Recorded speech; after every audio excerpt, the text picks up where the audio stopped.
Usually I don't try to script my videos, but I thought, fuck it, let's try something new. This could be the start of something new. It feels so right to be here with you.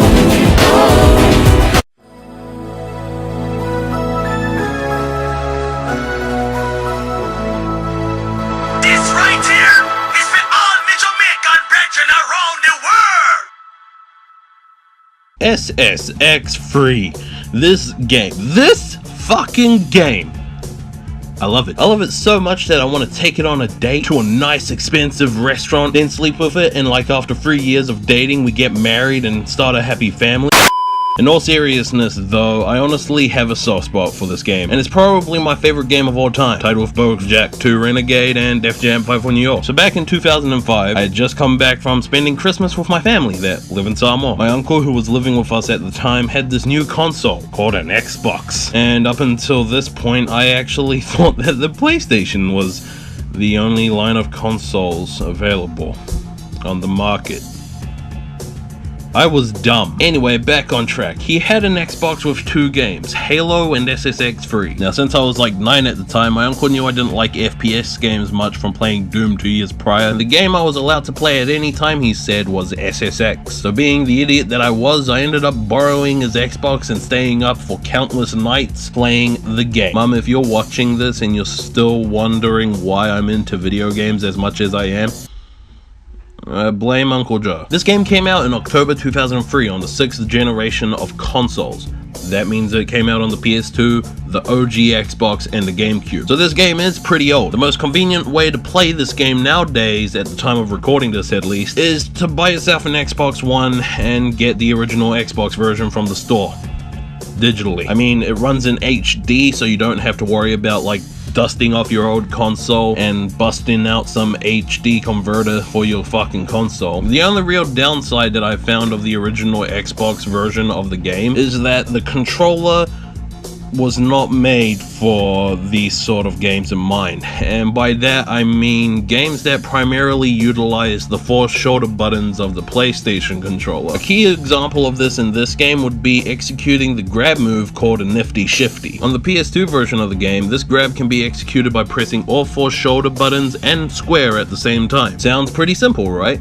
Well, on the Xbox version, you have to push both triggers X, Y, and B at the same time. So what is a very simple thing to do on the PS2 version becomes a major annoyance on the Xbox, unless you play Claw. Anyway, this game, it is the best snowboarding game ever made. Why? Because personally I find the gameplay addictive as fuck, that's why. But seriously, the gameplay is flashy and shit. I feel it has that easy to learn, difficult to master type feel that is usually associated to fighting games. I mean, the game isn't that complex. I feel that anyone can pick it up and have fun playing it casually for like an hour or 2. If you were really serious about it though, you could take the time to learn the complex stuff, like monster tricks, which I'll talk about more in detail later. I mean, if you were godlike at the game and you memorized all of the track layouts, you could do a combo from the beginning of a track to the bottom. The game has some pretty simple modes, but if you're like me, you'll be spending most of your time in the Conquer the Mountain mode, which is this game's equivalent to a career mode and is how you will unlock new courses and clothing options for your character. Speaking of which, this game has like 10 characters by default, and this is where I give an example of how much of a retard I was as a kid. So when you're on the character select screen, the highlighted character on the selection list is orange, while the unselected characters are white. For some odd reason, my mind processed this as orange meant that the character was unlocked and white meant that you had to unlock them. So when I used to play on my uncle's Xbox as a kid, I just used to play as Zoe because she was highlighted by default. But back on the character list,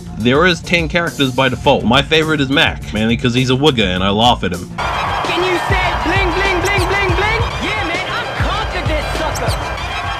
Everyone back to my place.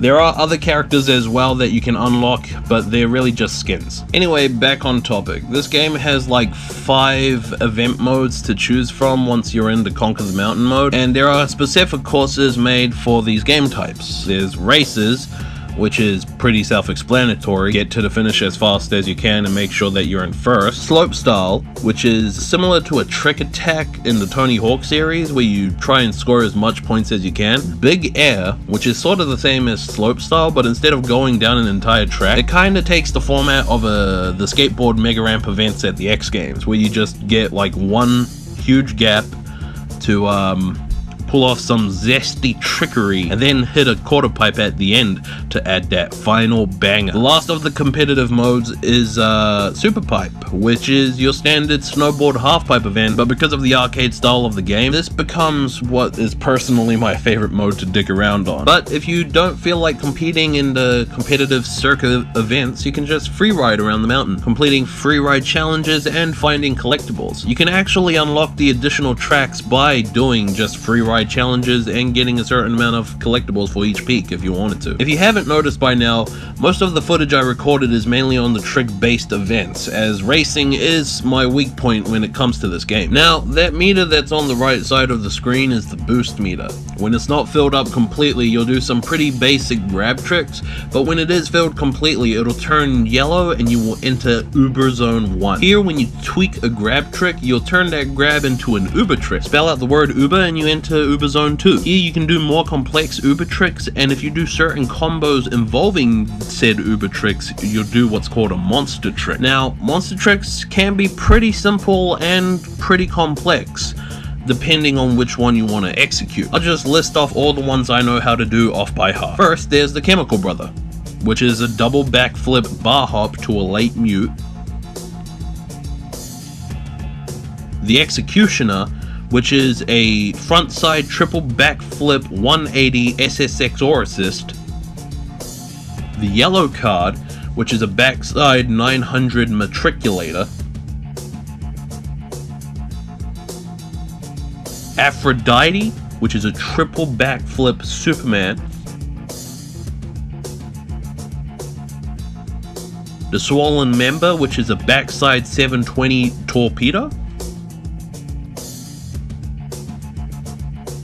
The Black Eyed Pea, which is a backside 900 jibbo.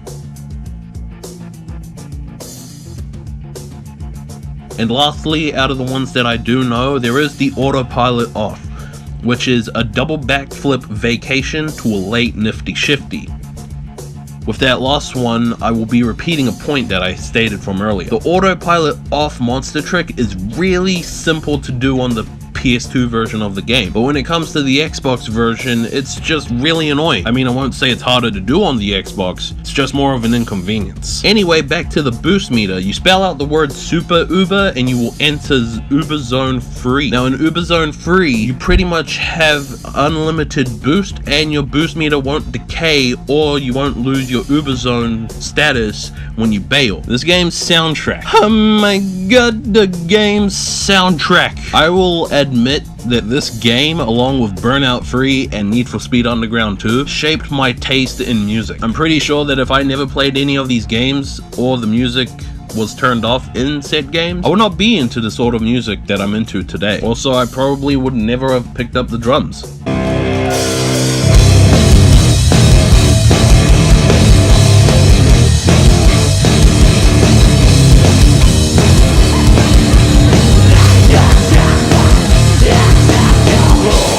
I thank this game for introducing me to bands like Yellow Card, MXPX, Autopilot Off, and Thrice, and also make me explore the whole genre of like punk and metal, making me find bands like 4 Year Strong, Mest, NoFX, Newfound Glory.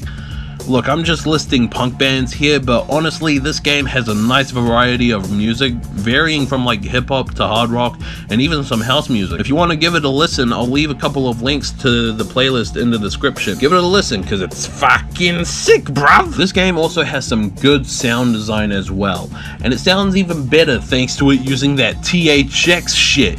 You know what that means.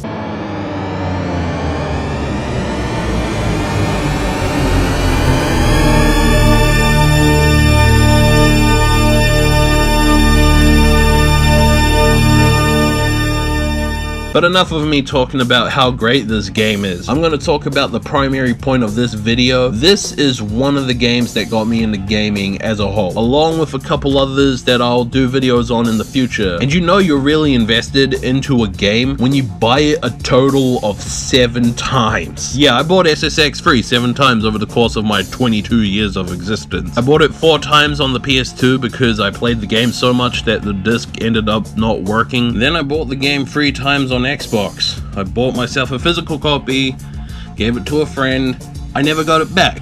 So then I bought it again. And the same thing happened. I literally just bought the game digitally yesterday before writing out the script. But yeah, I'm really interested in knowing what your favorite games are, so let me know in the comments. Also remember to leave a like if you enjoyed it, it does help me out. And if you want, consider subscribing to the channel and hit that bell icon to get notified on when I upload. So on that note, thank you for watching, and as always... You know, while editing this, I actually forgot to mention DJ Atomica. You guys remember DJ Atomica? He was the DJ of EA Radio Big, like the in-game radio station. Yeah, no, he originated in this game, not Burnout Paradise. I actually just forgot to mention that. It's not so